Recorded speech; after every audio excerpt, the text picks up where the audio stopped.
Hey everyone, and welcome back to my channel. In today's video, I'm going to be talking to you about NASP-approved programs and non-NASP-approved programs. This is something that I get asked about quite often in my DMs on Instagram, and so I thought I would make a video for you guys to hopefully help some of you guys out.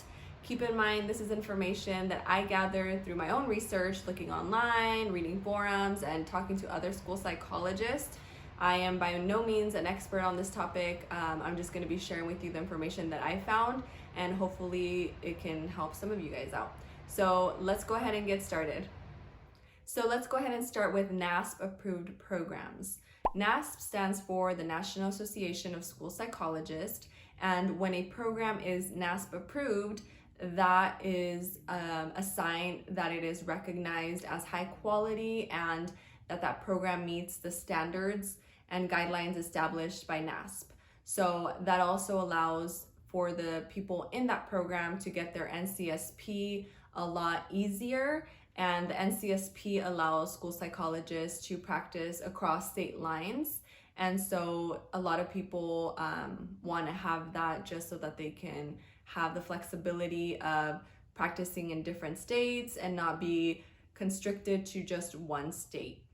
Now let's talk about non-NASP approved programs. So if a program is non-NASP approved, then that's exactly what it means, that NASP has not approved that program. So you don't have that seal of security that tells you, hey, this program is high quality, you can trust it, go here, right? Just because a program is not approved by NASP, it doesn't mean that it is not a good program. So that just means that you individually have to do your own research to figure out if that non-NASP approved program is a good program. So you could do that by talking to staff at that school, talking to people that have gone through the program and graduated and so forth. When you see the NASP approval, it's like, hey, you can trust this program. Non-NASP approval, hey, you might want to look into it because you want to make sure it is a good program. It is also important to know that even though your program is not approved by NASP, it doesn't mean that you cannot get your NCSP. So you can still apply for that. The difference is that when you go to a NASP approved program, your process to getting your NCSP is a lot quicker and smoother. Whereas for those that are non-NASP approved programs, it does take a lot more time. They require you to submit more things. I believe like a case study, your course syllabi for all of your courses. I believe that they also only review your application twice a year, whereas for the NASP approved programs, it's a lot more often. So it can take a while for you to get your NCSP. However, if you really want it, then you can still get it. At the end of the day, whether your program is NASP approved or not, the most important thing is that your program meets the requirements to obtain your state credential. The NCSP is something extra, and that is something that will be up to you if you want to get it or not. Also, it really depends on you as a person, your lifestyle, your goals, and what is going to work for you, because I know that there are people who don't have any NASP approved programs near them, and so it's difficult for them to attend one of those programs. And so just don't get discouraged, because that's why I kind of wanted to make this video.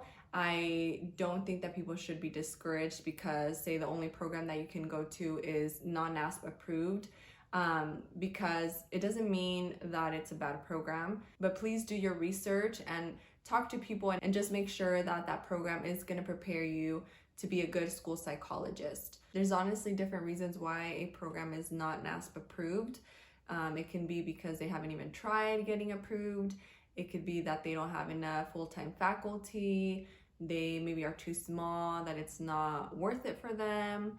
I don't know, but there's different reasons. So just keep in mind that if it's not approved by NASP, it doesn't necessarily mean that it's bad. So do your research. Always do your research. Obviously, if you are near a school that is NASP approved and a school that is not approved by NASP, then go to the NASP approved one, because it's going to make it easier to get your NCSP, and you have that security that is a high quality program.